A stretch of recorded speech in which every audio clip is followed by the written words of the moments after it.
میں جانتا ہوں کہ اگر میں مسجد میں جاؤں عصر یا عشاء کی فرض نماز ادا کرنے کے لیے اور جب میں جماعت میں شمولیت کروں تو جماعت کی وہ آخری رکعت ہو تو پھر جماعت ہونے کے بعد میں باقی کی نماز کیسے ادا کروں گا؟ اتنا لمبا سوال لکھا جی.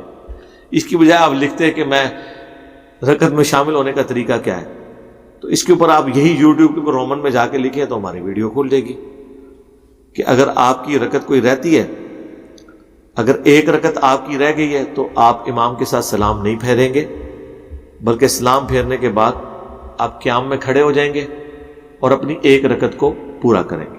اس میں دونوں طریقے سے درست ہے. اگر آپ چاہیں تو صرف سورۃ الفاتحہ پڑھ لیں، وہ بھی کافی ہے، اور اگر آپ سورۃ الفاتحہ کے ساتھ سورت ملانا چاہتے ہیں تب بھی کافی ہے. ثنا پڑھنے کی ضرورت نہیں ہے کیونکہ ثنا دعائے استفتاح ہوتی ہے نماز شروع کرتے وقت. تو آپ کی نماز تو 3 رکعتیں پہلے شروع ہو چکی ہوئی ہے، اس وقت اگر آپ نے ثنا نہیں پڑھی تو ابھی ثنا پڑھنے کی ضرورت کوئی نہیں ہے، لیکن پڑھنا چاہتے ہیں تو وہ بھی پڑھ لیں، کوئی فرق نہیں پڑتا. مسئلہ ہوتا ہے مغرب کی نماز میں ایک شخص نے آخری رکعت امام کے ساتھ پڑھی، اب وہ پوچھتا ہے کہ جی اب میں جب سلام پھیرنے کے بعد کھڑا ہوں گا تو پہلی رکعت میں بیٹھ جاؤں گا؟ جی بیٹھیں گے، اس لیے کہ وہ آپ کی دوسری رکعت ہے اور دوسری رکعت میں آپ نے تشہد کرنا ہوتا ہے.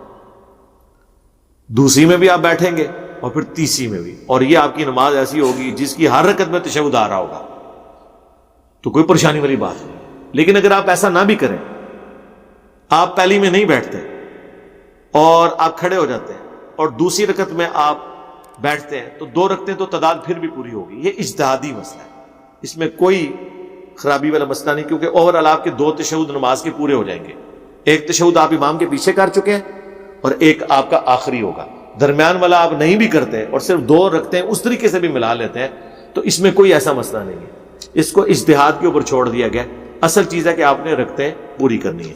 اسی طریقے سے بعض لوگ پوچھ رہے ہوتے ہیں کہ میں سلام پھیرنے کے بعد رفع الیدین کروں گا یا نہیں کروں گا.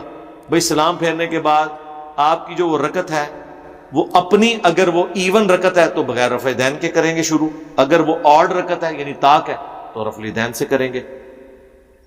امام کے ساتھ آپ نے 1 رکعت پڑھی تھی، باقی آپ نے سلام پھیرنے کے بعد جب پوری کرنی ہے اور جب آپ کھڑے ہوئے ہیں تو وہ آپ کی دوسری رکعت ہے مغرب میں، اگر آخری رکعت میں آپ ملے تھے تو آپ وہ رفع الیدین کے بغیر شروع کریں. پھر لوگ پوچھتے ہیں کہ میں جی دوسری رکعت میں امام کے ساتھ آ کے ملا ہوں اور وہ میری پہلی ہے، اور جب امام کی تیسری رکعت ہوگی وہ میری دوسری ہوگی. امام تو رفع الیدین سے تیسری رکعت شروع کرے گا، میری دوسری ہے، کیا میں رفع الیدین سے شروع کروں؟ ہاں، اب جب آپ امام کے ساتھ ہیں نا پھر آپ امام کو فالو کریں گے، اگرچہ آپ کی ایون رکعت ہے لیکن چونکہ امام رفع الیدین کر رہا ہے آپ اس کو فالو کریں گے. اور اگر آپ کہتے ہیں نہیں اس کی کو مجھے پھکی دیں تب مجھے ہضم ہوگا، تو ہم یہ پوچھتے ہیں کہ کیا پہلی رکعت میں تشہد ہوتا ہے؟ نہیں. لیکن اگر امام پہلی رکعت میں تشہد بیٹھے یعنی آپ مغرب کی دوسری رکعت میں ملے، آپ کی وہ پہلی رکعت تھی، امام کی دوسری تھی، تو آپ مجبوراً امام کی وجہ سے پہلی رکعت میں تشہد بیٹھ جاتے ہیں. بیٹھتے ہیں کہ نہیں بیٹھتے؟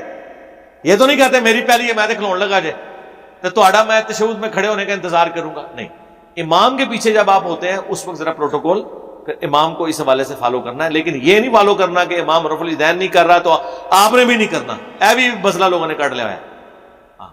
حنفیوں نے کبھی کہا ہے کہ امام کعبہ رفع الیدین کرتا ہے تو حنفی سارے رفع الیدین کریں؟ امام کی پیروی ہونی چاہیے. امام کعبہ اونچی آمین کہتے ہیں تو لہذا حنفی سارے اونچی آمین کہیں کیونکہ امام کی پیروی کا حکم ہے. ادھر کہتے ہیں نہیں جی ہم تو اپنے طریقے سے نماز پڑھیں گے. شکر نہ کر دے کہ امام کعبہ سے پیچھے نماز پڑھنے ہنسی اتنے یہ کہ من گئے. تو میرے بھائی امام کعبہ کو بھی چھوڑے، امام کعبہ کی نماز میں بھی غلطی ہیں. جلسہ استراحت چھوڑ دیا ہوا ہے، پہلی رکعت میں ڈائریکٹ کھڑے ہوتے ہیں. تو میں تو جتنی بار ان کے پیچھے نماز پڑھتا ہوں میں تو بیٹھ کے اٹھتا ہوں. میں نے اللہ کے نبی کی سنت کو دیکھنا ہے کہ امام کعبہ کو دیکھنا ہے. اسی طریقے سے امام کعبہ گھٹنے پہلے لگاتا ہے، ہاتھ تو لگا ہی نہیں سکتے اتنے موٹے ہوتے ہیں زیادہ تر. گھٹنے پہلے لگاتے ہیں لیکن سنت ہے آپ نے پہلے ہاتھ لگانے، تو ہم تو سنت کے مطابق نماز پڑھتے ہیں. ان کا وبال ان پہ ہوگا. وہ صحیح بخاری میں 694 نمبر حدیث ہے، اے ابو ہریرہ ان قریب ایسے امام آئیں گے جو تمہیں غلط نمازیں پڑھائیں گے، تم ان کے پیچھے نماز پڑھ لینا، ان کی غلطی کا وبال ان پہ ہوگا، تمہیں نماز کا ثواب مل جائے گا. امام رفع الیدین نہیں کر رہا، وہ اپنی غلطی خود بھگتے گا. آپ نے سنت کے مطابق نماز پڑھنی. میرا سوال ہے کہ جو غیر مسلم کے چھوٹے بچے ہیں چھوٹی عمر میں مر جاتے ہیں وہ جنت میں جائیں گے یا دوزخ میں؟ انشاءاللہ جنت میں ہی جائیں گے، بس اتنا ہی جواب ہے، باقی ڈاکٹرن سمجھانے کی ضرورت نہیں ہے۔